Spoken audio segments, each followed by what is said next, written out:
have given this company so many years. I have done everything this company has asked me for and more. There was a lot of trying to fit in. I still remember the managers that just couldn't figure me out. What was your life like before and after leaving corporate?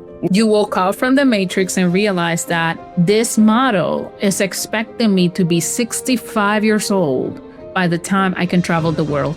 Were you scared when you finally decided to leave? I had a partner that was going to support me. The partners for entrepreneurs are as important as the entrepreneur. If you had to choose between happiness or success, which would you choose? I cannot buy happiness. Success could be bought. The world's version of success does not make me happy anymore.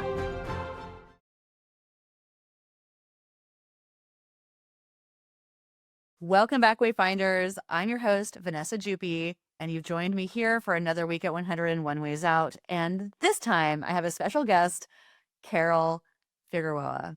Now, I'm not going to go into a lot of detail because you're going to see in this interview how much I love her. It's going to come pouring out of me. This is a great talk. She is so inspiring. You're going to love it. And I cannot wait to hear what you think. Please follow Karol on LinkedIn. Follow her journey. It is so inspiring. And I swear, the more I watch her, the more I'm like, I want to do what she does. I'm going to do some of that stuff. She just pushes me to be a better version of myself every day. And I think she'll do the same for you. So listen along, leave me your thoughts, leave me your comments, and I'll see you next week. Karol is an extra special guest for me because she is a friend. And we've known each other for 6 or 7 years now, which is crazy. Seven actually. Yeah, 7 years. Yeah, it's awesome. Karol and I worked at H&R Block together, and we were in separate departments, and then we ended up working for the same leader, which was an interesting experience. And I think when you go to war with somebody, then you form a special bond. And that was Yes, that. you do. Yes, you do. Let's just say I left H&R Block winning because that bond is what we still carries us today. I took the best from that experience and that team, and it was you. So I'm always grateful for that. Same here. So Karol has gone on, and we'll talk about her career, but she's gone on and done some really cool things in her life. But she's always had this passion to be an entrepreneur. She's also always had this side hustle, which has been successful, various forms of success in her coaching practice and what you're doing now. I'm excited for you to share. I'm excited for everyone to hear what Karol has to say. And I'm just so thankful for having people like Karol in my life, because then I get to see the amazing things that they do. So this is like my also selfish inspiration. Okay, Karol, let's just start with, tell us who you are and where you are in your life and on your journey right now. Absolutely. So thank you so much for having me. I am so thrilled that you started this podcast. Like, you're one of the best interviewers that I have met. And I have seen you interview several people from where we're in corporate, and we'll have guests coming in and you will do the interview. And you've always been an amazing host, and you're one of the smartest people I know. So I'm super excited that you have taken on this journey. It's like thrilling to see you do it. So I started my journey like many people in the corporate world. The dream, right? Graduated from the MBA from Florida International University and got the first job at Bank of America. From there, did Lufthansa, USAA, which we did separate times, which is hilarious. And then from there, H&R Block, and lastly, Microsoft. And I've done all roles. My focus has mainly been commerce and marketing. And throughout all the years and everything that I've done, always leadership has been what has carried me from one role to the other. Is the one thing that I knew how to do. I know how to do well. And back in 2019, an amazing manager that I had, her name's Scott, which is incredible, helped me pay for my certification to become a certified coach. She saw something in me that at the moment I did not see. And she really leveraged me to help her coach and train her team in leadership and all of her leaders in the entire East Coast area. There was like 200 people. So from there, people kept leaving and kept hiring me as they left, to what my husband said, we're opening you an LLC because you need to start charging for doing this. And I'm like, but I love doing that. I could do it all. And he's like, no, we're doing this. And from there, the dream started. And I've been building this company for 4 years now. We officially launched as HHK Trainings June of 2024.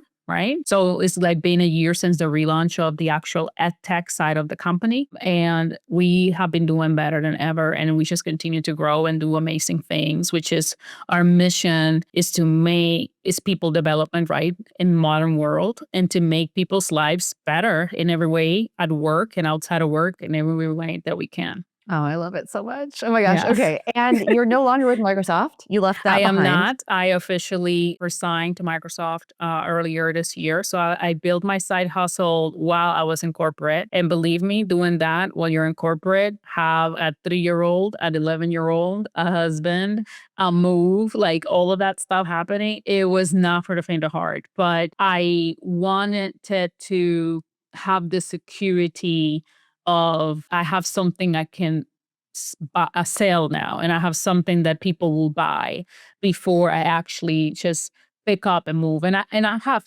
tried other entrepreneurial paths for me, but this one by far is one that I believe matches my what I call ikigai, which is what we teach in our pivot program, which is like all the 4 different quadrants of what your purpose truly is. I love it. Okay. Let's go back to your childhood. Tell us about your upbringing, what that was like, where you went to school, and tell us about your parents. So just kind of take us back to you as a kid.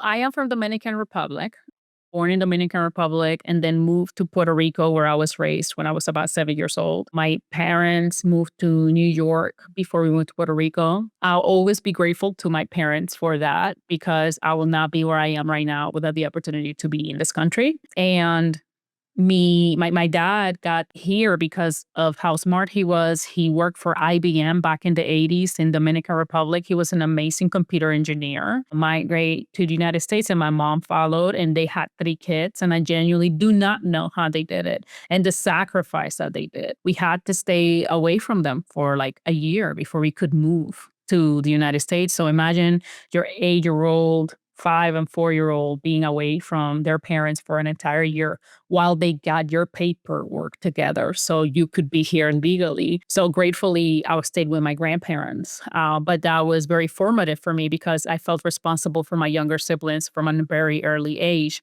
And I've Yeah. always carried that big sister syndrome everywhere I go, almost being like a second, third parent to your siblings because when your parents aren't around, that's it's on you. Let me just clarify real fast. So you were born in Dominican Republic, and Yes. then how old were you when your parents moved to Puerto Rico? I was 7 years old when they moved to New York and 8 when I was in Puerto Rico. Okay, so your parents. Oh, so how did that work then? Did you move to New York with your parents at 7, and then you moved back to, and then you moved to Puerto Rico from Yes. there? So my Okay, mom never really could grasp at that moment the language. She's way better with her English right now, but it was hard for her to find the employment that they needed. And my dad was able to find a job back in Puerto Rico, which was still a US territory, and allowed my mom to work while my father worked as well. And it just worked out better for them. yeah. Okay, so everyone then lived in Puerto Rico together from the you're around 8 years old. Yes, from around 8 years old, and I was raised there and, went to undergrad in Puerto Rico as well, which Um, was great because it was $35 a credit, and it was a validated university in that moment. I didn't have student loans by the time I graduated of oh my God, that's undergrad. amazing. I know, now I got them in grad school, but definitely in undergrad was not that much of an issue. So you mentioned your dad was an engineer. How about your mom? And I guess did both of your parents have college degrees or no? Yes, my both of them had college degrees. My mom was a sales manager for insurance, which Oh, makes cool. less yes, and my dad an engineer. And it's the funny thing about this, I literally had a conversation with my father a couple of weeks ago, and my dad and I was building something on AI with my dad, which is something that we work on here at HK Training. So I'm teaching my dad AI, which is like a very full circle moment because he's the engineer and he actually is conveying, thinking about a couple of things there. But my mom is laughing, looking at us. It's like, you know what? Your dad always thought Roger, my brother, will be the one who will follow his footsteps in technology. And it's like, and here the two of you are. And Wow. and my dad, and I just remember my dad trying to push the computer thing on my brother. And like even this morning, I'm texting with my brother, and he's so against technology. He's a professor. So he's like, technology is terrible. Sometimes parents that come with their own stories from their own parents think that, oh, this is the person that will carry this on for me. And like not realizing who of their children actually has the talent for the thing.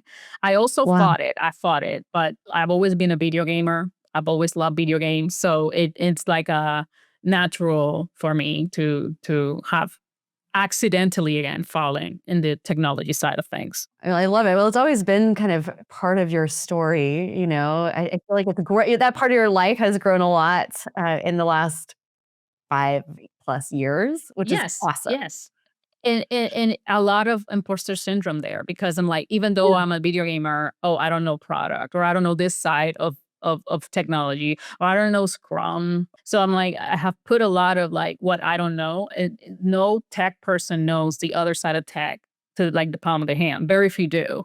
But they still are in the tech world. And like once I joined Microsoft, then it was all over. Like it was all over me, all around me. Like it just made it a reality. Yeah, absolutely. I think it's so easy for us to for whatever reason, feel limited by our beliefs, that we don't know enough and we have to continue to get the credentials or the education or whatever to get to that next point. I know I put a lot of pressure on myself in that way. And it's like, okay, stop. You can learn whatever you need to learn. What kind of expectations did your parents have for you as you were growing up? That was so, uh so as an immigrant daughter, not just an immigrant daughter, I'm an immigrant myself, so my kids are first generation immigrants. My dad was the most strict grade-wise. Mm, My mom was not. And it was a very interesting dynamic because my sister was the straight A student, and my dad will almost like brag to us about it. You see what your sister's doing? And I could not be less interested in being an A student. Like it was just, I'm like, look, I passed. Okay. And my dad's like, what kind of drive is that? Like he couldn't believe it. My mom put more pressure on me on my looks and mm, much more pressure on my appearance as a lady. She even put me in etiquette classes, modeling, wow. I know I did modeling. Believe me, that's Well, you're thing you gorgeous, so drink. I see it, You but know, you love me, but, like, and it's funny because 'cause I'm literally working now with a coach to get back to myself before Geo when I was, like, working out every day, and I had to unpack that because I had a negative association with beauty that yeah, came from those times, right? Because it's like I felt like being beautiful and being bright did not go like, I almost separated those 2, and it's like, I have to pick one, I'd rather be smart, and I well, lean into that so much heavier, but now I'm like, "Well, I also need to be healthy because I need to run around a three-year-old, so let me yeah, get back in shape a little bit." But that was always something for me, so my mom was more because of our Latin culture, appearances were big, which led to a lot of why I wear my hair curly now, like, my dad and my mother had a lot of expectations of fitting in with the world. Like I didn't start wearing my hair curly till COVID because I was taught and raised that to be professional and to be attractive, my head has to be straight. I have to mhm, straighten my hair. And if I wear my natural hair, it was like, oh, you look like Bob Marley. Like there would be like little like comments like that, like your hair looks like this and like that. And I'm like, but this is my hair. So imagine what it does to your kids. And I do that with Blake all the time. Like I want her to make a decision on how she wants to wear it because I would want her to know that she's beautiful. Now I have the opposite problem with my daughter now because I'm like, baby, you're beautiful. And she says, I know. So confidence is not an issue for my daughter, but I'm constantly making sure that she never goes down that route because it was very clear for me. So, in terms of my parents' expectations was that and working and having a degree and to be able to sustain myself. That was very important for my parents. But they had a lot of old island beliefs that I did not necessarily grow up with. Like when I went out to college, my mom was concerned that I was moving with a woman because it's like, what are people gonna say? That you're a yeah, lesbian. And I'm wow, like, okay, And at that moment, like you have no idea how much of a open-minded, just a human being I've been. I had a friend that will come to my house sometimes to steal my stilettos so he can wear them and I'll give them to him. So for my dad, that was hard for him because like, who is this girl like that does all these things the opposite way of everything that we've done, right? But now that we're older, he's seeing differently because he's older and he's like, I didn't get everything right. And I right, do appreciate that because as parents, man, we're trying as hard as we can to do it right. And we don't come with instructions. yeah. So, but for the things that they did, the one I'm the most grateful for was them sacrificing what they did for me to come to this country because it has given me the ability to do everything that I've been able to do that would have been very different in a different country. Yeah, absolutely. Is there Yeah. anything else that stands out experientially that you feel like really shaped you and made you who you are today? Yes. I can tell there's So something in there, like, does much. she wanna talk about it?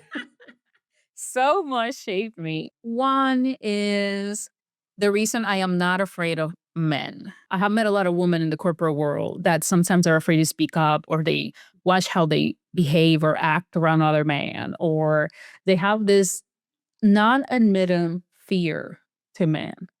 And my dad was very tough with me growing up, like very, very tough and very strong. And I think I was so similar to him that it made him want to like take the him out of me almost, because we are stubborn, strong, very cerebral, very smart, and we have a lot of certain things. And it was very hard for him to see me growing up that way. I think he was also very afraid of things that unfortunately happened, even though he tried to prevent them.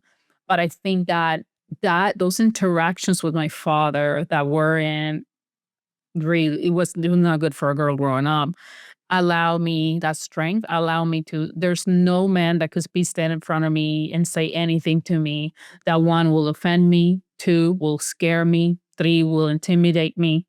And at times in corporate, that cannot be a good thing, because some men enjoy that feeling, and Oh, I yeah. will not give it to you. Yeah. Yeah, So in a way, absolutely. it has made me belong in rooms where typically I'm like the only woman or the youngest person in the room, or the only Black woman for that matter. And I navigate in those rooms just fine, as if it was a room full of women. That definitely shaped me. The other piece that shaped me was, and that I had to unlearn heavily, was that I saw my dad being an entrepreneur and I saw my mom being the one with the stable paycheck. And I remember the hardships my father went through. And I remember the hardships my mother went through. And when you're in this journey, you got to choose your hard. And the hard I chose was my mother's journey, because I associated stability with a paycheck every 2 weeks, Right. and entrepreneurship being hard and tough and backstabbing, and sometimes you don't know where the paycheck is going to come from and all that. So like I immediately associated entrepreneurship with a bad thing. So I immediately said, I'm going to go the corporate journey. And that's why I think stay there for so long. And it wasn't until I met someone like my husband now that I see him 11 years in the game. He did do the same things. He did go through the hardships. But I'm like, oh, it is possible to have a different way of living that is not this way I've been building. So that shaped me. And that was an experience that I had to unlearn. Yeah, absolutely. That's amazing. Thank you for sharing that. Yeah. Thank you for saying, Yeah. for asking. Tell us a little bit about your career and what it was like, especially as you decided that you wanted to build a coaching practice and that you then wanted to do HIK training. Like, how did that process come about? So it's kind of two different things, right? It's like, tell us about your corporate life, but then how did you start to think differently about where you wanted to go? The corporate life was, without a doubt, for a long time, I felt, why am I here? I need to, like, there was a lot of I want to go feelings. A lot of trying to fit in. There was a lot of trying to fit in. I still remember the managers that just couldn't figure me out. And a lot of it was that I am so honest that I'm going to tell you exactly what I'm thinking. And a lot of these managers were like, what are you really trying to say? And I'm like, no, exactly verbatim what is coming out of my mouth is what I'm saying. There's no agenda and no sugarcoating to what I'm saying right now. And that can be intimidating for a lot of people that are used to playing the game, or like having an agenda on, there's no way, there's something else. And I'm like, nope, there's really nothing else. But for those managers that can't figure out that what I'm saying is what I'm actually feeling, have a hard time typically working with me. But corporate was a school. It was a school to teach me the battles I was going to fight for my clients in the future, and the demons I had to take out of many of our minds in order for us to really come to this world to do what we're meant to do. I did marketing for a long time. I was a marketing coordinator and then moved to marketing manager. And then I had a team of 24 people. They were seasonal, but they were 24 people nonetheless. And I had to manage different personalities. And I quickly realized some people are going to like me. Some people are not going to like me. I'm not going to be the cup of tea manager for everyone. But I wanted to, early on, I realized, and I was thinking about one of the people I managed, that when she was having a hard day, she was crying because she was having a bad time. And I remember talking to her and she said to me, you're really good at this. I was in my 20s. And I'm like, in my mind, I'm like, I'm just being human.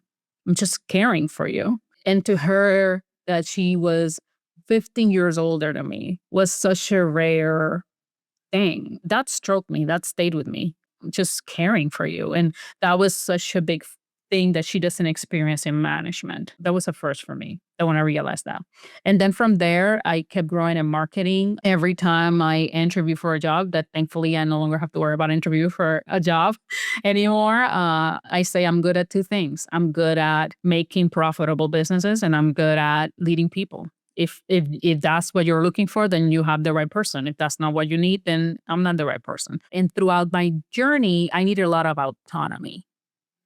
Because I will say this, entrepreneurship's not for everyone. There might be a different path for you that is not corporate, that does not involve entrepreneurship. But you and I know this. There's some hard, there's a lot of burnout. Yeah. Yes. Yeah. Yes. There, You you burn have out in corporate and you can burn out you in your can own burn business. out in both, right? That's why I Yeah. say choose your hard. But after corporate, there was one event that was a catalyst for me, actually two. And one of them I actually brought up in a magazine article that is coming up for Latina Style that I interview for, and I bring it up. And that conversation happened with you. Oh, Okay. wow. Yes, you were the catalyst, and I actually bring up the conversation in the article. And the catalyst was two things. One was when I was trying to relocate for my job. I just gotten divorced, and I was trying to relocate for my job because it was a better opportunity for me and my daughter. When I left the divorce, I didn't leave in the best economical position. I was just really trying just to move on. And this was a great opportunity. So I do everything I can. I get educated legally. I do everything that I have to do to try to make that relocation happen. I accept the job. I try to move. This not work for my co-parent, the move. So it becomes a 2-year battle where I'm trying to relocate, and it's not going to work for him. And I gave this company almost 12 years of my life. And when I went and said, hey, unfortunately, like at this point, I have spent over $100,000 in legal fees. I have bought a house in the place I was moving to. I moved everything. I've been living with my daughter in both places. And finally, the decision gets done that she cannot relocate. So guess what? As a mother, I'm staying with my kid. So when I come back to the company I've been for 12 years and say, hey, I can't do this job from Kansas City. I have already been doing this job remotely for the last 2 years. Like the opportunity to continue to do so remotely. The answer was no. The answer is, when are you coming back into the office? And that was, when I say, an aha moment that I will never forget. I'm like, I have given this company so many years. I have done everything this company has asked me for and more. I've gotten promoted through the ranks. I am a good employee, a good manager. And you're just going to dismiss a real life crisis that I'm going through. At the moment, I also became pregnant. So I Yeah. have to like unpack all this. But in that moment, I remember a conversation I had with a coworker of mine, Vanessa Juby. And I remember telling her that my goal in corporate in life, I wanted to be a CMO. And I wanted to be a CMO for a Fortune 500 company. And that's what I came here to do. And that was my first, I think, lunch with you. And we're sitting down talking about it. And you asked me, and why not a CEO? And I swear to you, Vanessa, that never in my life anyone has ever even asked me that question, presented it, seen it as an option. Only 11% of Fortune 500 company CEO are women. Yeah. And 0.2% of them are Latino women. Like, it's not even in my peripheral view to see the representation of a woman CEO. Yeah. And when you brought it out to me, that was the first time that it became a possibility. So when all of this was happening, I left this company for 12 years, come and join Microsoft. In Microsoft, there were a couple of times where I was like, I think I'm going to stay here. I think this is going to be my place. Like, I loved it so much. But corporate, still corporate. And my need for autonomy just became bigger. And I no longer believed in the dream, because I knew that in any moment, a company will let you go, which is what's been happening in Microsoft for the last 2 years, right? About Wow. 24,000 people total. And I realized that what I thought stability was no longer stability. And that my side hustle could protect me and my family in case I needed to. And that's when my side hustle became my full hustle. And I decided that I want to be the CEO of my own company. But that thought would have even been a possibility without that conversation I had with you that day over lunch. Isn't it so crazy how fairly innocent conversations and just the right words at the right moment open up a different way of looking at the world? Like, I never knew that mattered to you like that until you said it just now, and I'm so touched, and honestly, I'm not gonna cry, but I almost cried. I'm so glad, and it's such a weird thing too because when I think about you and what I know about you and the work that we did together and what I saw you do with your part of the business, it Yeah. was amazing. Thank And you. I thought, wow, of course you're good at marketing, but the way you were looking at that business was so different from what I had seen people do before. So everything you said is so true. Like I have never ever worked for a company that had a female CEO. Yeah. And I didn't realize that until recently. I was thinking back about I've had female bosses, I've had male bosses, but I have never worked for a company with a female CEO. Yeah. That's crazy. It is crazy to think because we worked in some really amazing companies. And what I will tell you from that comment you just said about, hey, you did such an amazing job, but then what you were thinking about that business was so different. What I would say is my manager never made me feel that way. The people around me, my partners, the people that were doing the business, and then a lot of the employees I had in that moment were very good friends with my manager at the time. So everything became about anything I was doing became a let me tell the manager that she's doing something different. Yeah. In those moments when you're changing a business, that number one is, it was dying and we had to turn it around and we experienced growth, even though we removed one of the major channels for that business. We still experienced growth. That was like, I was very proud of that. Yeah. That goes to speak of that type of manager that I never wanna work for again, which is the one that will take your wins and sell them as their own, and the one that will have your back only when you're watching. And I never wanna work for managers like that. And I've experienced it again recently, and never again. Yeah. Definitely never again. Well, yeah, I 100% agree with you. I think Yeah. one of the things that we both experienced from that particular period of time in our corporate journeys was a very toxic person. And I have never had nightmares about a boss Yeah. until that one.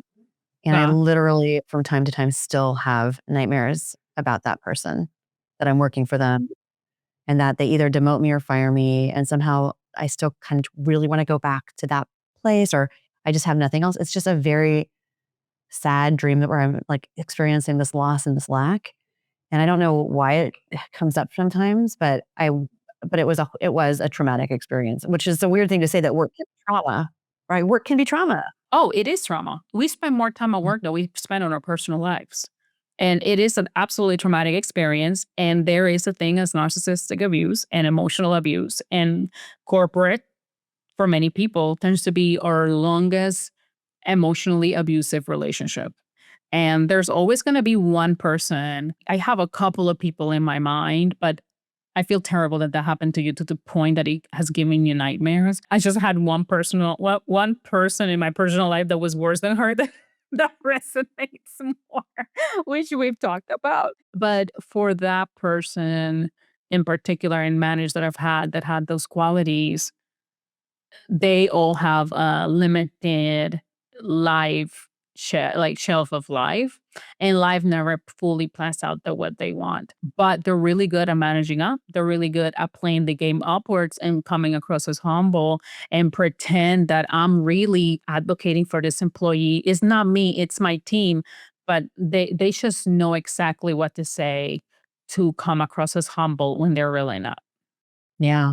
And now I have become I had a manager that was similar to that I had after her, and that person one thing they say is, like, they couldn't really read me or figure me out, but I just realized that I just had a natural wall that I built because I already saw those sides of that person's personality, so I could no longer let my wall down. And, something that has helped for me to let go of toxic managers and bosses is that they are gonna have to deal with themselves for the rest of their lives. and I no longer have to deal with you. So I feel Yeah. more bad for you than for me because they are going to be who they are. Wherever you go, yourself is following. So Hmm. they're going to follow them wherever they go. Yeah, absolutely. I feel kind of bad for their families, but it is what it I is. do too. I'm like, I want to save you, but it's not my problem. You're right. So when you decided you left H&R Block, you went to Microsoft, you were there, and a pretty good journey there. What made you decide to leave? What was it that made you decide, I'm going to actually go all in on my new business, my HIK training? Wow. Sometimes, like, there were times that I'm like, man, I really love this job. Like, I really love video games. I worked at Xbox. My team selected the video games that will show up on the console. Like, I'm a video gamer. We still play video games at home. Like, sometimes I see the sales and promotions that they put together. I'm like, oh, I think about all of them on my team, which they're amazing human beings, and I still care for them deeply. It was a hard decision, not because of the reasons. The part that was hard about it is I was gonna miss the people, but I also knew that they will be my friends after I left, if they were truly my friends while I wasn't there. Because I have been very lucky that I bring people with me in the places that have worked. There's always one or two people that stay with me, right? And because we really built a true connection, right? Regardless of the work. And Yeah. that's important to me. But what made me make the move was that I listened to this podcast of the CEO from Calendly. You know that moment when you realize that you can't keep living the way that you've been living? You've probably heard several of my guests talk about that already. If that resonates with you and you're feeling like you're in that moment, you're in luck. I've created a 30-day program that's going to help you become unstuck, reconnect with your joy, reconnect with yourself, and reconnect with your values. We're going to work together to figure out your next step, your vision, and your path forward. This is an invitation for you to live the life of your dreams that truly lights you up. Visit 101waysout.com to get started. It was a very important podcast for me in my career. I don't think he ever will know how much he influenced my career for the better. But Tope talks about how he had a corporate job, how he cashed money out of his 401k, how he did all these things because he believed in Calendly so wholeheartedly. And he moved at the right time. So for me, I kept waiting for the right time. Yeah. And the right time was when I had a business that I could sell and I had a product that I could sell. And I am a B2B, B2C coaching and training company. We have evolved in the last 2.5 years. The products I thought I was going to offer have evolved. Like, sometimes your business will show you what you're meant to be doing in ways that you didn't even thought. So Yeah. one of the reasons we our name HIK Training is because I was like, okay, we're gonna focus all in trainings, not coaching. And you know this because you and I had this debate. You're like, Carol, like, coaching is what you do best. Like, you're a really good coach. And I'm like, yes, but coaching takes a lot of time and I want to make a larger impact and I want to do more things. So when I knew it was the right time was that I knew my business could sustain itself on its own, right? Awesome. And I could always find ways to sustain me. Hmm. And I already had enough savings and I had a partner that was going to support me and support the journey because the partners for entrepreneurs are as important as the entrepreneur because on the bad day, someone's going to have to hold you and remind you while you're doing this because they come. 100%. Yes. You're like, I'm not doing it. And also it helps because it's like you need focus on this. He'll be like, focus on this, and it was really very helpful. But needless to say, I got to the point where like the business could sustain itself. And I'm not longer putting on money out of my stocks and putting money out of my paycheck to sustain the business. And at that point, I was like, it was time. And it was a leap. It was definitely a leap of faith. And I don't regret it. I don't regret it one bit. I'm glad I did it. I'm glad I did it the way I did it. And the other thing is, I'm glad I didn't just quit with my first idea because with HIK trainings when I first started, because it was building long enough for 4 years. Yeah. At that point, it was like 2.5, 3, that I hadn't changed my mind. Yeah. Sometimes when we're entrepreneurs, we always have a new idea. Like, oh, And you know this. I'm like, oh, let me open a book business. Oh, let me write a book. Let me do this. I create an entire line of children's books that I'm still making a little bit of money on Amazon from. Like, I'm like, oh, and let me do this. And like, you're like, you have all these ideas. But HRK trainings never died for me. I love that. And it's just evolved in different ways. And we started by wanting to serve remote workers. And then we're like, is it remote workers or is it the modern worker that doesn't have time? So we have to Mm, digitalize more training. That's why we created our own AI coaching. And then we did AI coaching is like, but we're still missing human connection. Human connection will never be replaced. It's like, well, then we need to create a coaching triad that includes 3 coaching models. And like, so the business kept showing itself to me. And then what I recommend to every business owner is go to an event or a trademark show where your avatar is at. So you can hear, and you know this from your business, hear in real life what their pain points are, what they really need, what they're really missing. Why is your product selling or not selling? What is it that they're looking for? Because to me, that was like a very instant thing where I immediately validated that what I've been building was all along the right thing. yeah. And the products I thought they will love, they love the other products more. And I'm like, oh, and it just is going to help you a lot with that. And that validation led to me being like, okay, it's time for me to go now. And I said thank you. And I stayed connected with amazing people in the company. And the funny thing is, when I left, 2 months later, they did layoffs. So I probably would have probably got a package with a bunch of other people. But I'm like, you know what? I don't regret it because I got also to the point where I could not sustain it anymore. Yeah. Like working a job and 2 jobs was killing me. And I'm like, I was not doing either one of them at the best of my ability. So I don't like showing up anywhere halfway. So I was like, on top of being ready, the product and getting that validation, I was worn out. And I felt like someone else should have had the opportunity to do that job because my future was HRK trainings and not Microsoft. Yeah. Oh, that's so well said. I love that. Just kind of to tack on to what you said about waiting a couple more months and maybe it would have been a package. I've talked to several people in the course of this podcast, and some of them, their bosses convinced them to stay longer, and every single person has regretted that. So I think it's awesome to hear your side of the story where you're like, I just did what knew I wanted to do. And I think you're absolutely right. It was the right time. It was the right decision. You mentioned the evolution of HIK training and that you tried several things and you started to find this product market fit. You started to find something where you're growing from. Can you share just a little bit about like what you tried that didn't work out so well and where you found traction so far? Yes, absolutely. So first, when I first started HIK trainings, the name was Hi Carol, and it was just a solopreneur journey of me being a coach and executive coach. And I, like every solopreneur, it was not a scalable model, right? Because the business is dependent on you. And I wanted to have a company. I did not just wanted to have a job. If that's the case, then you just join corporate and get a couple more extra benefits, right? So I'm like, I want to have a company that I manage. And so then from there, I'm like, well, I could, when I first started, it was going to be just a training company. We're going to sell a lot of trainings. We're going to have trainers and we were going to sell a lot of like assessments and trainings for corporate.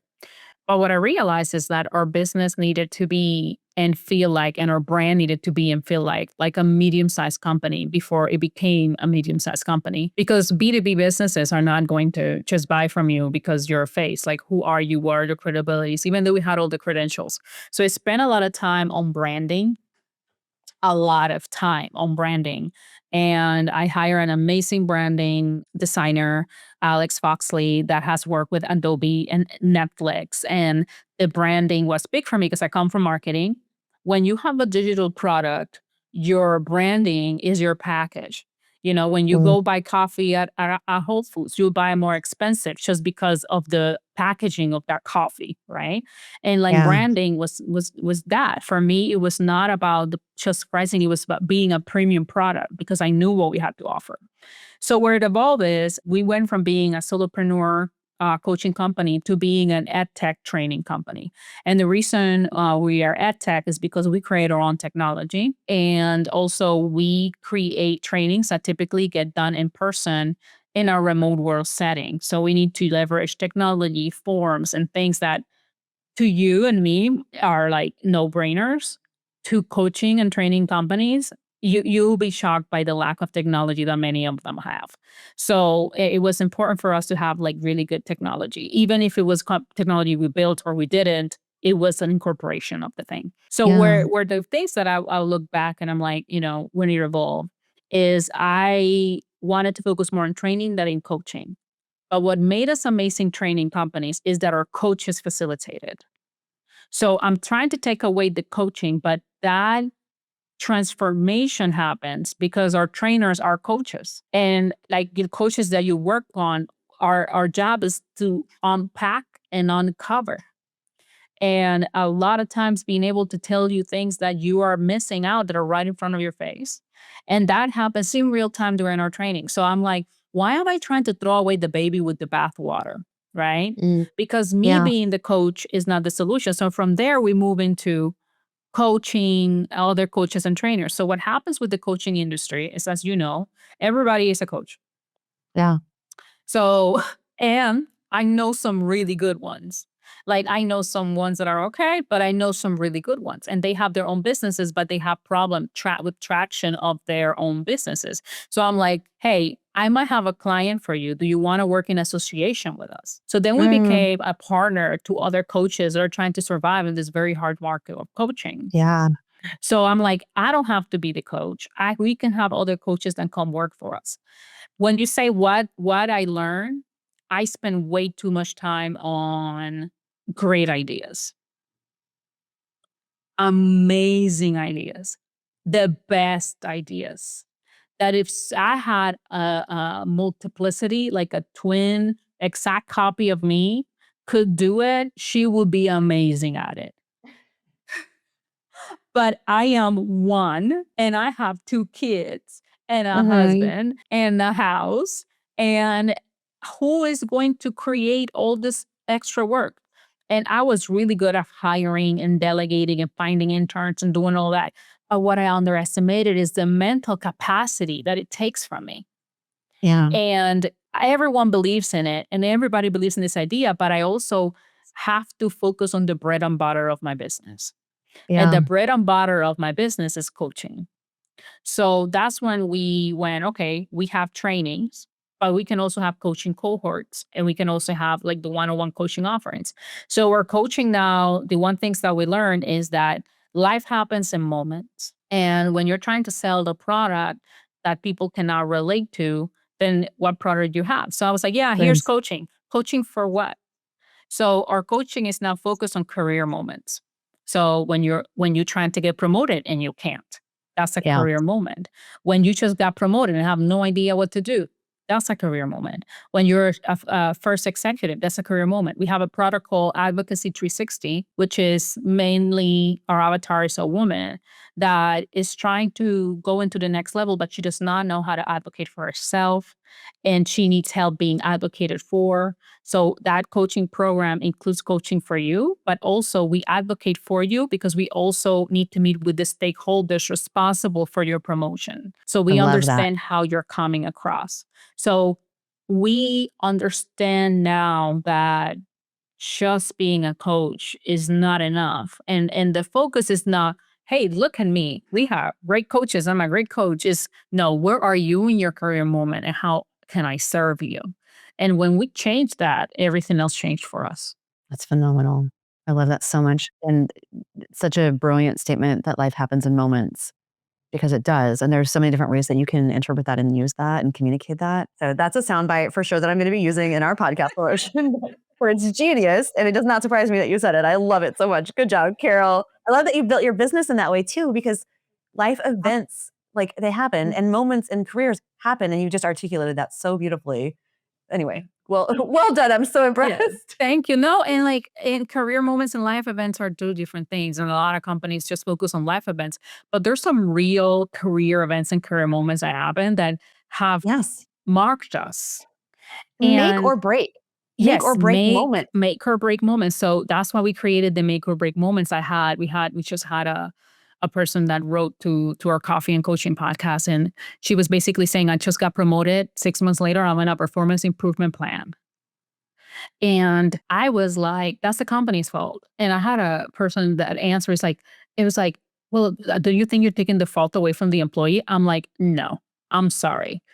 If you've been in that role for 2 years and you get put in a performance improvement plan, then I can say, well, maybe there was something you could have done differently.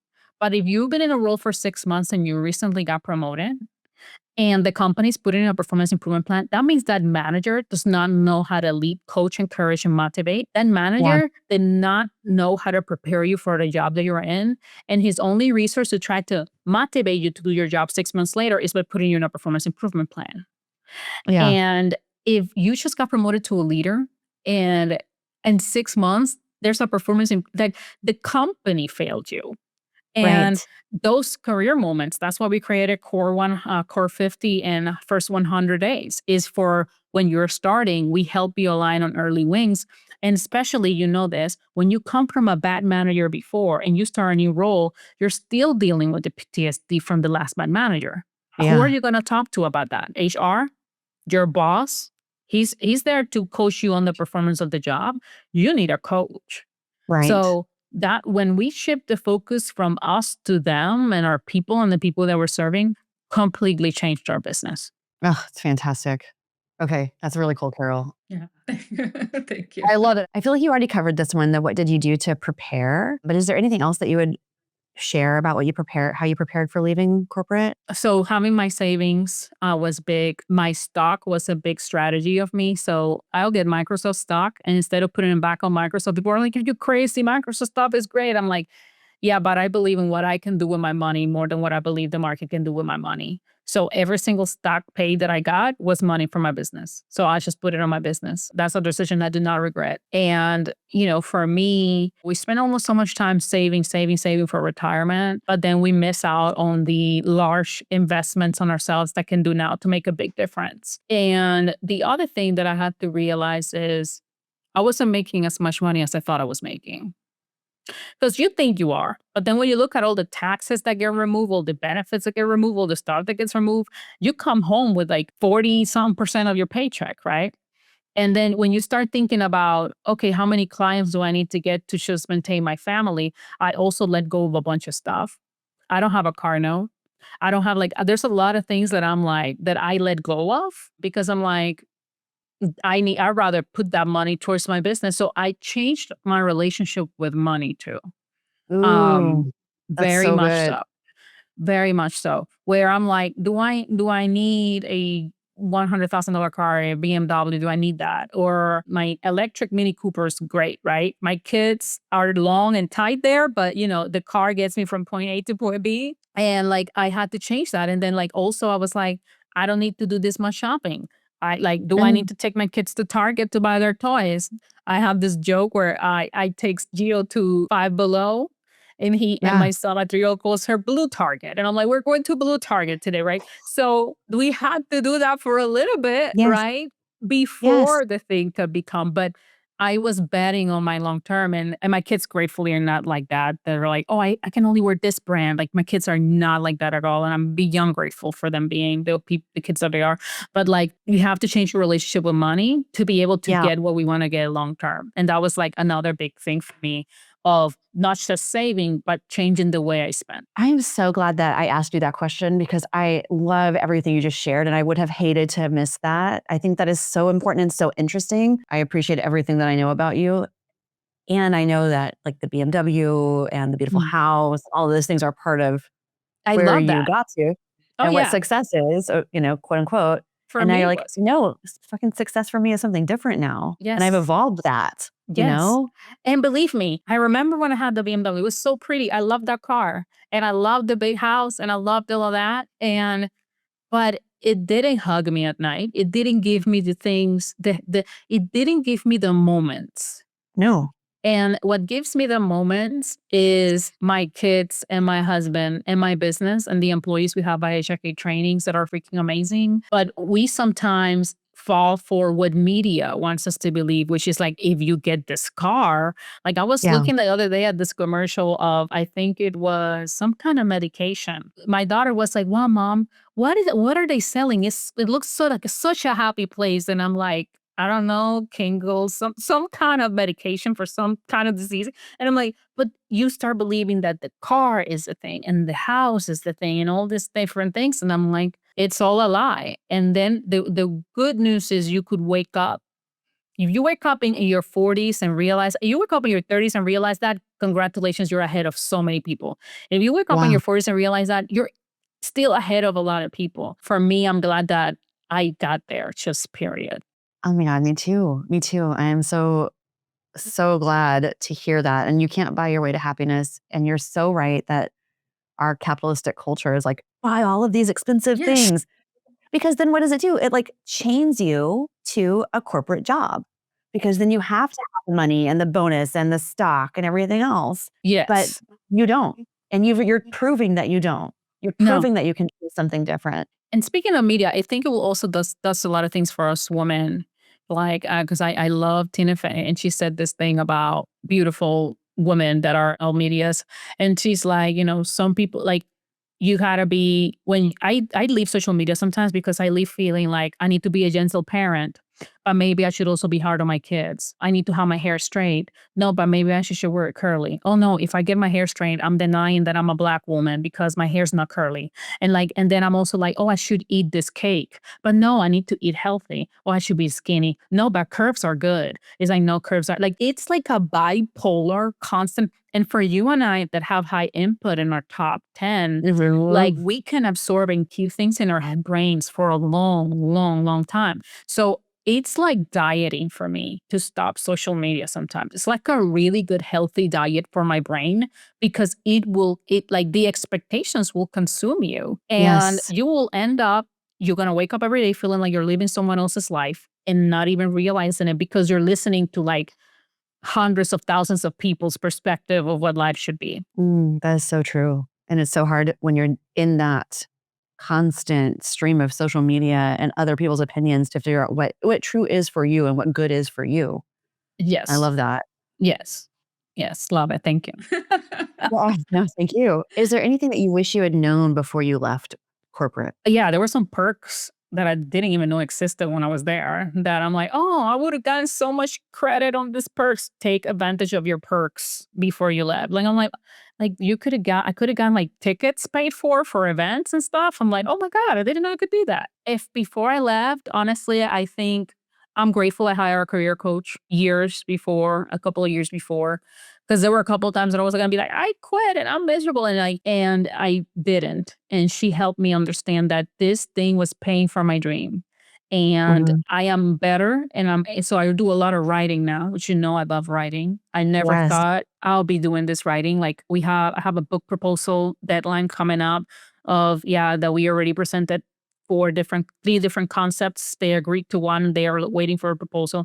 I have articles that we publish on a regular basis, which how much I've grown from writing content from when we worked with you. And like, it's been a journey, but I finally there. And like everything that I went through is like today, I just did something on middle manager burnout and I wrote it with all of my heart and I pour my soul into it. And I love it because sometimes people are like, oh, I wrote this from ChatGPT. Take a look at it. I read it. I'm like, this is not how it feels. So Yeah. like I literally like go in and start writing how I feel. And I'm like, this is how it feels. It feels like you're drawing. It feels like it's never ending. It feels like you're building. Like it was so everything I went through happened for a reason. I wish I would have known that when I was there, that I'm building towards something. But there's nothing you can do because part of that frustration and those feelings is part of the journey that will take you to where you're going. I wish I was less naive when I was there. Like, I feel like I got taken advantage a lot and I believe in people that I shouldn't have believed in a lot. But also, I write about them now. So Yeah. I'm I'm able to alert other people from this type of manager and that type of manager and this type of coworker that we also have an employee that we also have. I've been lucky to have very amazing employees, but I've also had my share and it's been good to experience that, to be able to write about it. So sometimes when you're in the pain, you don't realize that you're going to bring relief to others because of that pain. Oh my God, that's so well said. That's fantastic. Yeah. Thank you. Thank you. Were you scared when you finally decided to leave? No. You were ready for it. And I was not scared, but like I did feel the pressure that I have to provide for my family Yeah. and I need to make sure that I do that. But I prepared. And when you're going towards something that is your calling and your next step, it doesn't feel scary. And if you ask me today, will you go back? No, Yeah. I will not go back. And never. I don't think. I think if I were to do anything different, I would have left earlier. I should have left early. Yeah. I thought that's so interesting. Like that is also fairly common. Yeah. I just love that you said that. And also kind of your reflections on the coach and kind of maybe some of the benefits you had staying longer, but you're like, maybe it would have been better to leave earlier. And then also the feeling of not being afraid because you know you're doing the right thing. Several people I talked to, and myself included in this, told ourselves, I can always go back if I have to. Like that was what made it okay. You know, I can go back. But at this point in my life, I'm like, I really don't see myself ever going back. And you're already there. You're like, not going back. No, Like, I will do a contractor job for 6 months. I'll do a yeah, contractor job for a year. And to make if it's making an income for my family to sell my skills, what's the difference between that and a client? Right. right. So that's different than I'm going to go back to corporate and stay there for the next 15 years, 25 years so I could retire and get a paycheck and walk through the front door. Like that dream, that Santa Claus, no, Santa Claus ain't real. In that, moment, you realize that you woke up from the matrix. You woke Yeah. up from the matrix and realized that this model is expecting me to be 65 years old by the time I can travel the world. And I want to say this, I have a lot of people that I coach that are in the 60s. It does not mean that, oh my God, I have wasted my life. At any point that you woke up and realize it is a good time to realize it. Live your best life. Your journey mattered, and all of our journeys matter in the way in which they get played. However, for someone like me, like you, that autonomy and creation is important, it can very well get lost in the corporate world. And I know people that are meant to work, whether it's in corporate, nonprofit, they want to work for someone or they just want Yeah. to work a job. But you know what they also have? A passion outside of their job. They have a hobby. They Yeah. have a life that is not defined by that 9 to 5. So the people that I really want to wake up are the people that believe that this is all they have, the workaholics, that this is all it can be. And then you leave this company, everything you got. I was one of them. Yeah. And then I woke up and I can't Yeah. go back to sleep. No, Carol, it's crazy. I mean, what you're saying, of course, resonates with me. And I'm thinking about, I had the hardest time separating my identity from my work.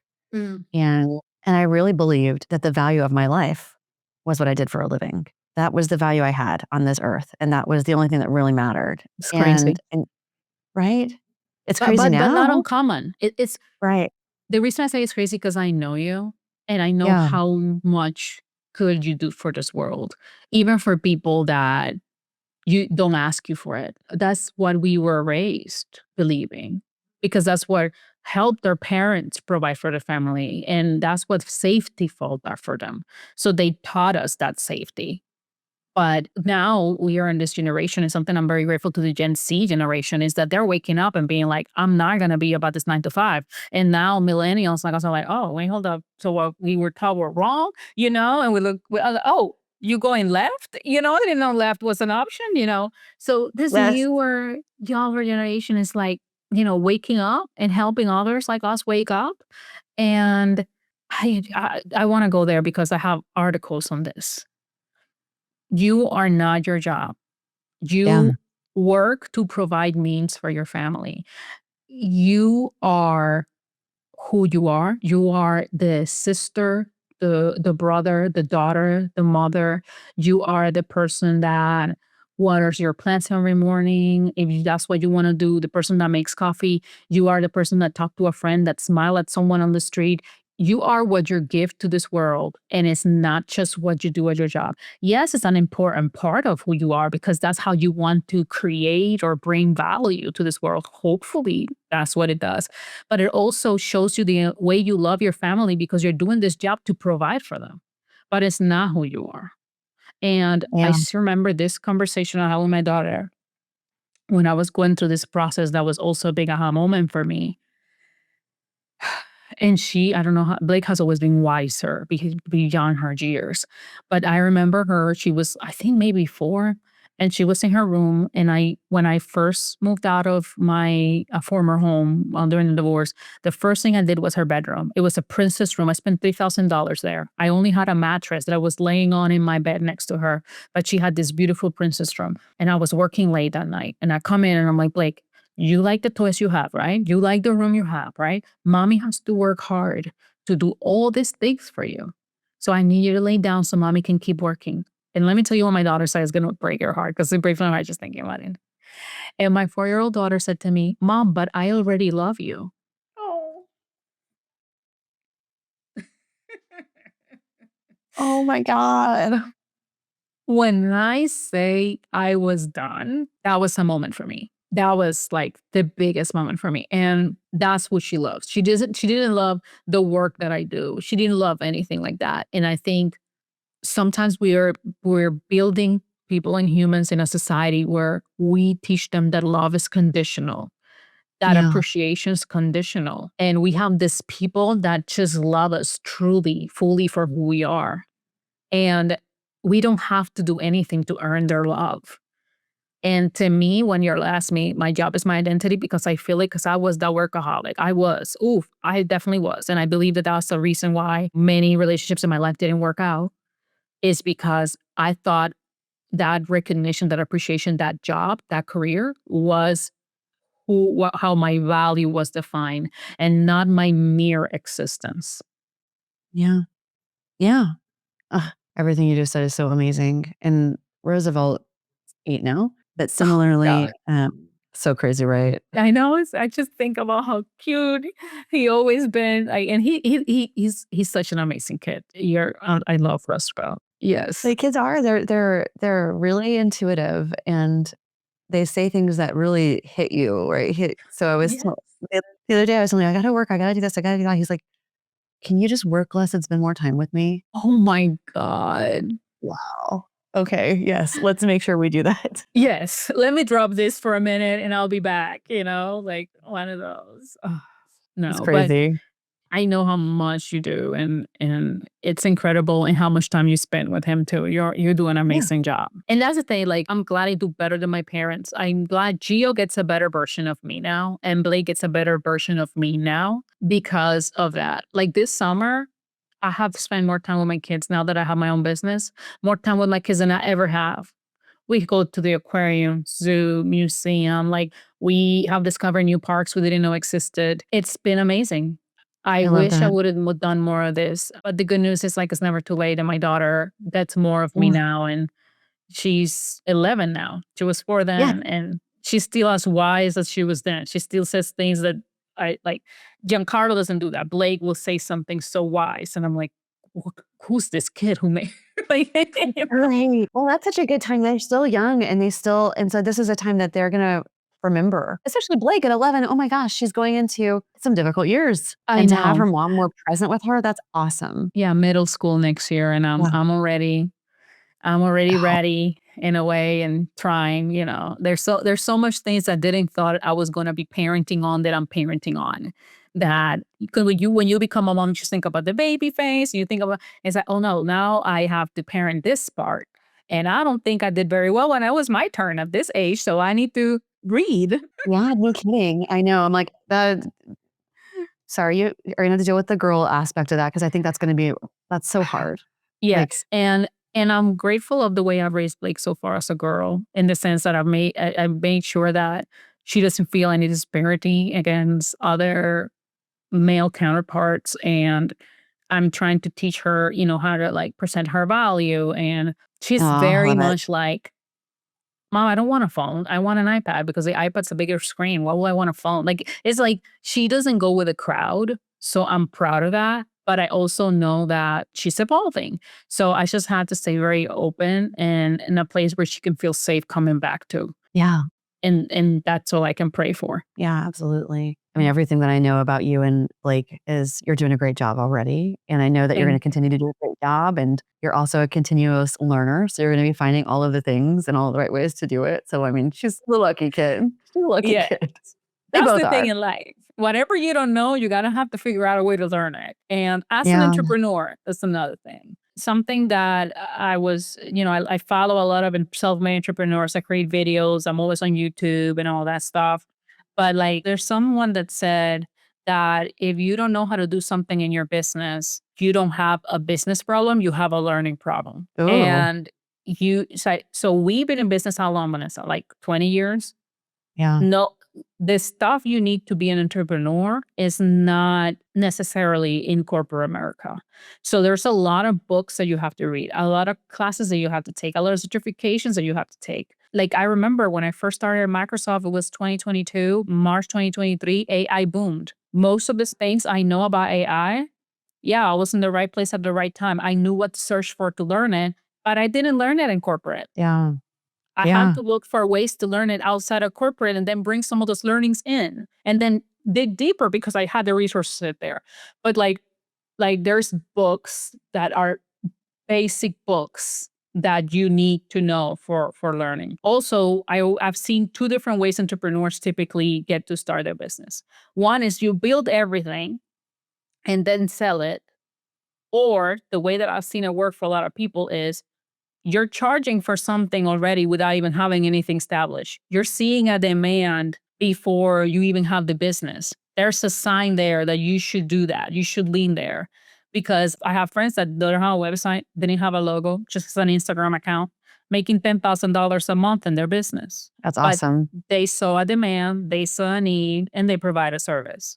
And now Yeah. they're scaling up and training others and teaching others. But either way you do it, one is going to be more expensive than the other. And typically it's the one where you have to build a house before you make it. Is there a book, and maybe I can follow up and get this from you afterward, but it would be great to include a list of resources that you have found super helpful, Yeah. I your think for journey. me, because everybody has a different learning, right? So I don't know what you need. For me, the biggest thing is how to create demand for a business. Yeah. And another thing I had to unlearn was the fact that I needed to be one product out there with the mass instead of being my own product and standing tall.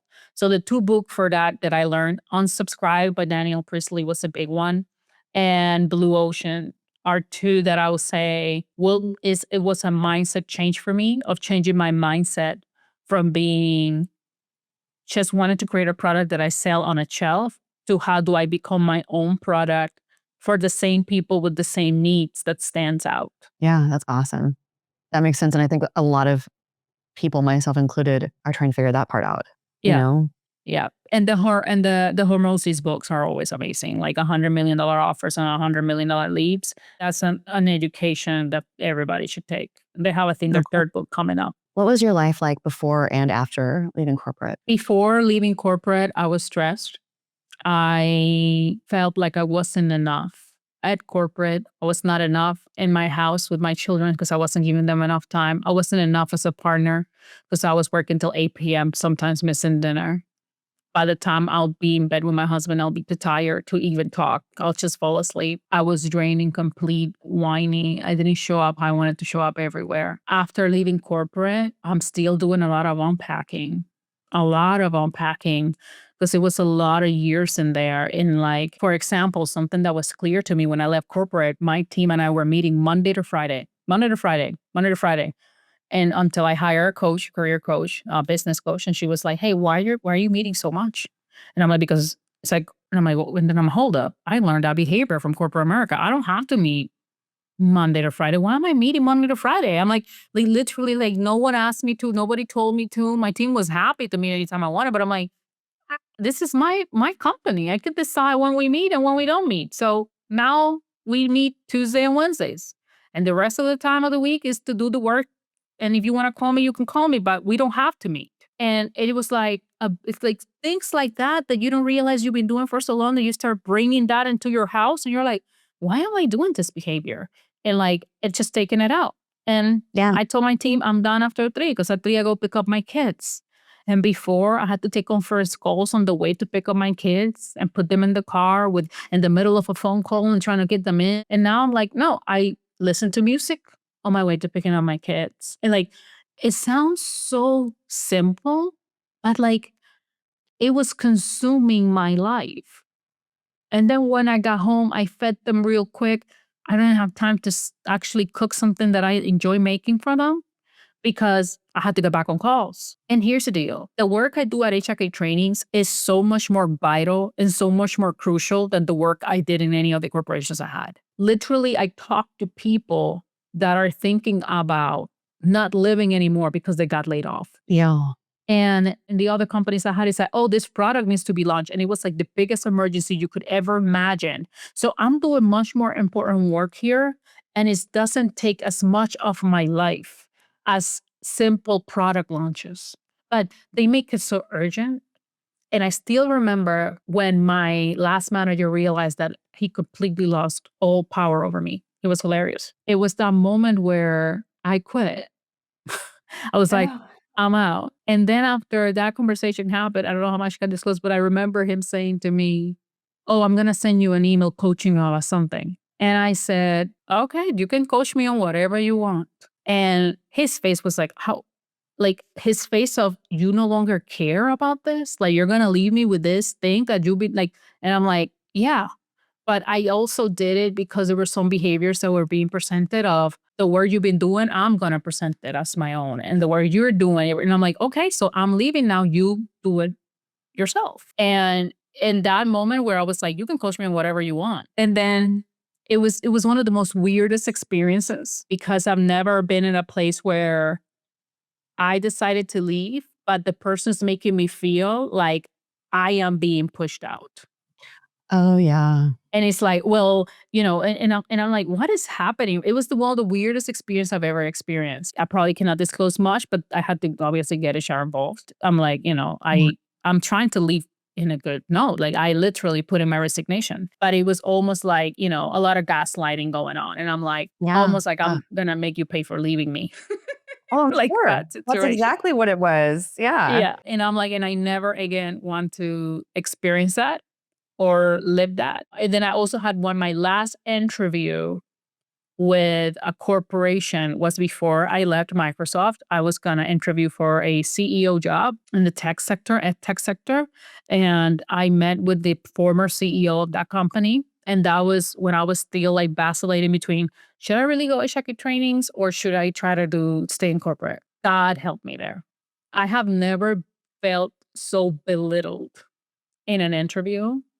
And so I felt like the entire interview, I had to justify to the person who I truly was. Like they were like, "Yeah, you're doing this because of that." And I was like, "No, I'm not doing it because of that. I'm doing it because this is the path that me and my family decided to do." Okay. And I'm What? like, "What is happening right now?" And and you know me, Vanessa, very well. After 15 minutes, he was like, "Yeah, you're not the person I'm looking for." And I just sit there. Oh, he questioned my education, like, so why you went to this school instead of another school? Like little things like that, very small jabs. And I just remember sitting there looking outside and being like, and so he just dismissed me. And I'm just sitting there. I literally stay there. I don't move. He looked at me like, aren't you leaving? And I read his entire business in 10 minutes. I was like, this is what's wrong with your business. This is what's going right. This is what I would do if I were you. This like literally everything. Bam, bam, bam, bam, bam. And then I said to him, and I'm the solution for that, but you're letting me walk away from your office. So he was shocked because I pushed back. He was shocked because and he's like, no, you don't understand what I'm saying, what I'm trying to say. And then he started like backpedaling. And he leaves the office saying, hey, we need to stay in touch. So call me. I was impressed by you, like, called the recruiter, impressed, all this stuff. But I was so grateful for that man in that moment. And he told me, you're going to thank me for me telling you no. And I said to him, and I never told him that, but I am grateful because like I experienced there the feeling I have today, which is I never want to report to anyone ever again. Yeah. And then with that last experience I had with my manager where he turn my resignation into a, well, I'm going to treat you like you're a bad performer now because you decided to quit. Like that interaction, those two were the last ones I left with that I'm like, this is why HIK training exists. Yeah. Because I feel I like need the opportunity to tell people that report to people like you that they are not the problem. 100%. I know you have your own, thoughts about this, but sometimes when shit like that happens, it just feels like the universe is like, nope. Yes. Yes. So I can't even be mad at them. You know what I'm saying? Because I'm like, Yeah. I don't even think you know what you did. Yeah. I don't think it had nothing to do with you. And the universe saying, this is not the door. What are you doing? And I'm like, Right. and the other person that from that interview that was such a horrible experience, very nice. Still stay in touch every once in a while. I still greet him, said hello, because I am classy. Yeah. Yeah. You don't have to fall down to that level. Yes, I genuinely believe it was not him. I think the universe made him do that. I genuinely do. And I think he has very good qualities as a person too, and someone that I truly admire. But I also saw a different side of him. He's also a man. And that's also, like when I said I'm not intimidated by men, Wow. I'm not. Yeah. And then the roster of the people he hires, I didn't see one woman CEO there. Of So like course. as soon as I sit down, I knew I was like, I even told the recruiter, I'm like, I'm looking at his direct report line and none of them looks like me. Is it really in? It's like, you see me, you know what I am. My hair scares people before they even talk to me because they know I ain't gonna blow dry it. So like, is he ready for me? Because I'm not gonna show up as anything other than. And they're like, no, he's really looking for something different, cool, let's do it. Right. And best experience of my life. I will always be grateful for him for that, Ugh. for telling me no. Oh my God. What an experience. I'm sorry you had to deal with that though. I just want to say I'm glad that you're on the path you're on, but I am so sorry you had to deal with that such bullshit. Okay. Yeah, thank you. How has your income changed and what has it meant for you? It has changed. Like I said, I had to change my relationship with money and make it more about the moments and spending moments with my kids and times with my kids. But it's, to be honest, I don't think that's gonna be much longer. I'm gonna be making the same amount of money I was making very soon because most of my money goes directly to my company right now and my employees and all of that. And that's a priority. I cannot run this without them. I know in less than 6 months, I'm gonna go back to where I was. But again, it had a lot to do with the planning that I had. And Yeah. I'm making money now and it's sustaining everything I have, but I plan. I have a paid off car. I have certain things that are very affordable and I enjoy them and I'm loving my city life in Baltimore with my car and my beautiful townhouse and but not much, but I also will say I have an amazing partner that supports my dream and he knows that I'm gonna need some time till I go back to that income that we used to make and we both planned for it. So if it wasn't for him too and his support, now I wanna make clear, I would have been doing this from my mom's basement, like if that was the case and still be happier than I was when I was Yeah. in corporate. So that's how clear I was of what I was gonna do. But I'm grateful that I have a partner that said, "Yeah, let's give it 6 months, let's give this." And to have a partner that will say to me, even though he thinks I don't listen, "I want you to win so bad." He has said that to me. "I want you to Oh, win so bad. I want you to get there so bad." That to me, it's it's the lottery. It's definitely the absolutely. lottery. There's nothing in it for him, just to see me do it, and it requires a certain type of partner to be that way. Let's talk about the partner thing for just a minute because because it's such an important part of your journey and your experience because you were in a relationship before that was not like the one you're in now. Absolutely. And and I think when I first met you, I've been with Justin 21 years this year, which is insane. Now, that's what That's midlife crazy. will do to you, you know? I know. He's like, "What happened?" Right? But I Yeah. remember talking to you about your divorce and you had not met Stanley yet. And Yes. I remember, you met Justin and, you shared with me that you were happy for me and that our relationship was great and that you just don't think that there are a lot of guys like that out there. I remember that because I remember saying they are. And when you're living life the way that you want to live life and you're just kind of focused on yourself, you're going to find the right person. I truly believe that person is out there for us, but not when we're looking. At least it hasn't been the case that I've seen. It's like they come to you at the right time. Yes. And I just remember when you found Stanley, I just remember how happy you were and how amazing everything was clicking into place when you guys met. And I think you both complement each other so well. But I'm saying all this, but I really want to hear your perspective, because work is part of it. And it's like breaking free from corporate is part of it, but it's also breaking free from the things that we allow ourselves to believe and the stories we tell ourselves about what relationships can be and what our mindset is. And you have lived that transformation in your relationship and what you have allowed into your life. So if you don't mind sharing a little bit about that, I would so appreciate it. Thank you for saying that. I tend not to focus on the relationship part as much because I am careful of giving people advice of our relationships because I've made myself believe that that's not something I'm good at. I have made myself for a while, I'm like, this is not my department. And like I don't like giving people advice on how to have a relationship because everybody's relationships needs to work differently because everybody's a different person. But what I will tell you is that having the right partner in my life has been something that has completely allowed me to fully show up as myself. And I'm trying not to cry because he's just incredible. I know I'm meant to be with him as a partner. Like I cannot, from the moment I saw him, I'm like, yeah, I just knew. When we met, we had already been spoken over the phone for months because I was in the East Coast, he was in Kansas City at the time. So like we already been kind of like getting to know each other. We both come from prior marriages, so we both kind of knew what we didn't want anymore. And funny enough, like everything that I wanted in a man, he had. And funny enough, he said, I prayed for you, right? I prayed for a woman that was these things. And like the fact that we found each other in the middle of COVID, the first time we met, we had both masks on. We couldn't take them off. I couldn't even tell you. It was the universe and it was God. And in the moment that I met him, I was in such a dark place, in such a dark time, doing such hard processes that I didn't knew that someone could love me. Yeah. I didn't thought someone would love me going through what I was going through. And I was with people that were still trying to hurt me and hurt my relationship with him and make it about something that it wasn't. And because I was going through this process of relocation. And this is what I will say to anyone listening. The wrong partner would do very devastating things to your life and to you as a person and the purpose that you have to give.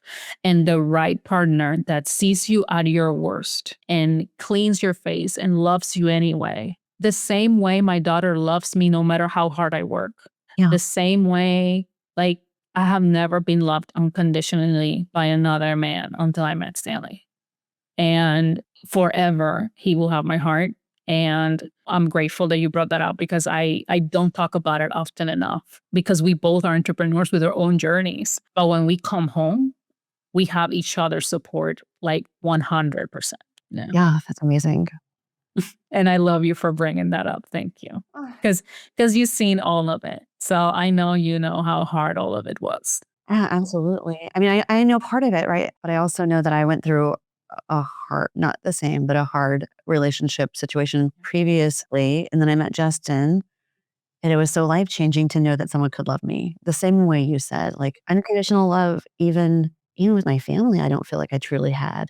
And so to have someone like Justin and your Stanley who can unconditionally love you, it just makes you it makes you realize that you're worth it. And maybe I should have realized it 20 years ago when I met him, but for whatever reason, oh, my worth is I am enough, right? Yes. Like you said, that feeling of Yes. wanting to be enough. Yes. And it's just as I am. And I love him unconditionally. When we first met, and also then when we met, I'm like, hey, this is everything I've done wrong. This is all my mistakes.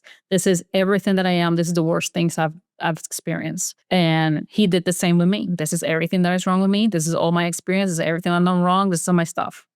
And I'm like, they're not that bad to me. And he's like, they're not that bad to me. And from there we build, right? Like whatever was in the past was in the past. And then you build from that. And like any couple, we have our days, right? Like Yeah. I eat all of the food that he was planning on eating the other day because I was like, he cooks so good. He's like, you didn't even leave me a piece, like we go to that, right? And I'm like, what you mean? I want it more, So we have our moments, but Yeah. nothing is ever like, let me damage you from the inside out, or let me tell you something that is gonna break you that you're gonna remember after I leave, or judging you, or like and that is to me big because I have seen it so many times, so many places where the goal of some people is to own your brain and own your thinking and making you think when they want you to think and not just love you for who you are. Oh, that's amazing. Yeah, Powerful, Karol. it is. It is. Thank you for bringing that up. Thank you for going there with me. Do you have an ultimate vision for what you want your life to look like? Yes. I want both of my kids and I to live in the same household with my husband and me. I see us having like a big ranch or home or hacienda somewhere, and my kids coming over all the time because they want to stay there. But I also see Gio being an athlete. Blake wants to be an actress. I think Gio can also be an actor because he's so personable. I want to be in their lives, but I also want to live my life with Stanley. I want them to live their life fully. I have a vision where we're all healthy and safe, and these tough times that we're going through as a war in the world can hopefully fade away, and we live a better version of this life. And my kids are well and healthy. Oh, that's so beautiful. Yeah, that's my vision. Love it. If you had to choose between happiness or success, which would you choose? And has your answer changed over time? Happiness. And yes, my answer has changed. When I was incorporated, it was success. And when I was that person that every metric of happiness was measurement, yes. Yeah. But I cannot buy happiness. Success could be bought. Yeah.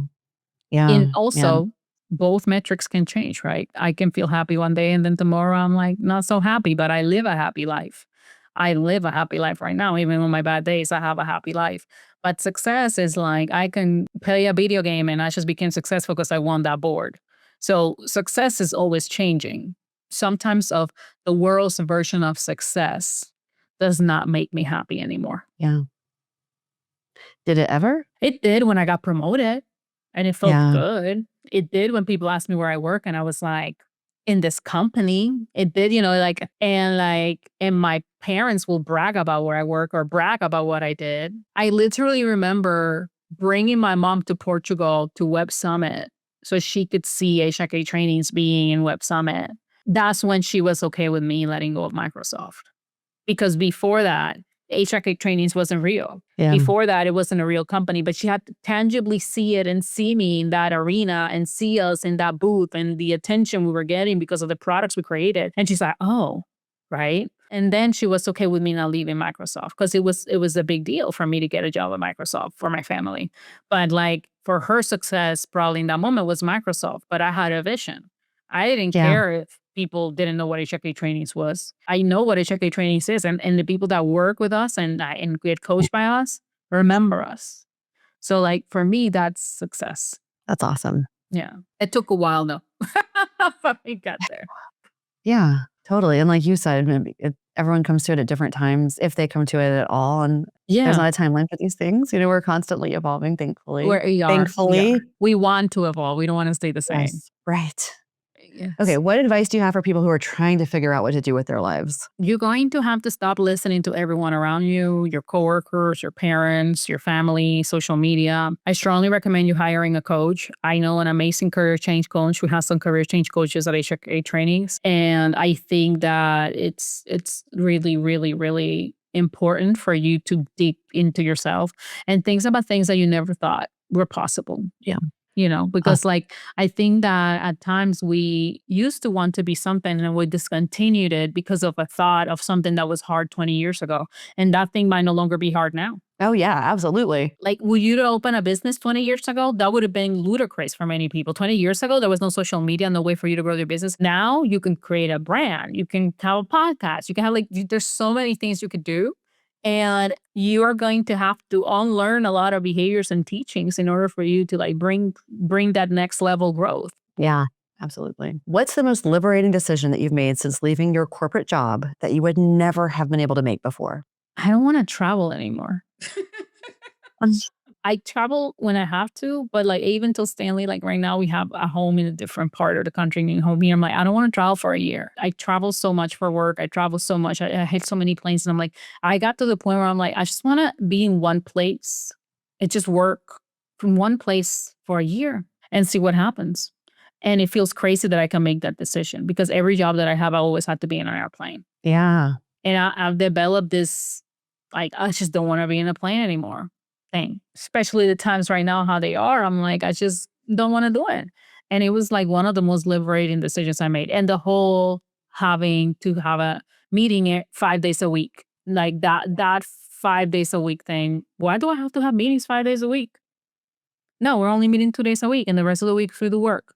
Oh, cool. Like I can make that decision. So like there's so much more that I think I'm going to continue to do that I'm still not there, but I am super excited for like how much more of the leaves that I have I will let go of. Yeah, absolutely. What is saving your life right now? My kids and my husband and the time I spend with them and going to sleep with them at the same time. My kids, for some reason, can't leave my bed. And we have bought like side beds for them to lay there so we have space. And the two of them, the 11-year-old and the 3-year-old, keep finding ways to get back in. But I love all 4 of us together. You met me when it was just me and Blake. And, there's been times that I'm like, oh my God, what would have happened if I wouldn't have gone for that job in Kansas City? But I look at Gio and I look at Stanley and I'm like, everything was meant to happen the way it did. Yeah. So to live with them every single day is the biggest pleasure of my life. And that's why and I'm protected so dearly because and my company also allows me to be more present to some other. And I have an amazing team and I'm an amazing team of people that I love coming to work with every day. And I take pride in allowing my employees to do the same. And that I always let them know that this is temporarily and we're doing this to provide for your families. So I think that that is important. It's been a journey. Yeah. I love that. The family piece. And also just the picture of you guys, my mental image of you guys all snuggling together is such a beautiful thing. It is, but I'm also like, I'm the only one that is in pain. Stanley sleeps great through it. Gio, like, I'm like, I need, and I think I'm getting like, I get hotter at night now. So I'm like, I need the air conditioning is not enough. I'm like, love y'all. We need a plan because we have like 2 side beds, but I also love it. So it's like, they feel safe. Yeah, absolutely. If people want to learn more about you and follow your journey, how can they find you? They can find me at hiktrainings.com, HIK trainings. And if they want to learn more about us, they can find us on our same social domains. And for more information, let us know. We're here. We have a new podcast coming up, Coffee and Coaching, where we spend some time with other coaches just talking about topics that people typically want to know more about. And very excited to be here with you, Vanessa, in this journey that you're on and unlocking a lot of people's thinking and behaviors because there's different ways to do it. So Yeah. Awesome. Thank you so much, Karol. thank you. If you're looking for support taking the next step in your life, visit 101waysout.com and check out our 30-day program. Don't forget to subscribe to this podcast on all of your favorite podcast platforms and follow our social media. Spread the word. I look forward to seeing you next week and continuing to explore what lights you up.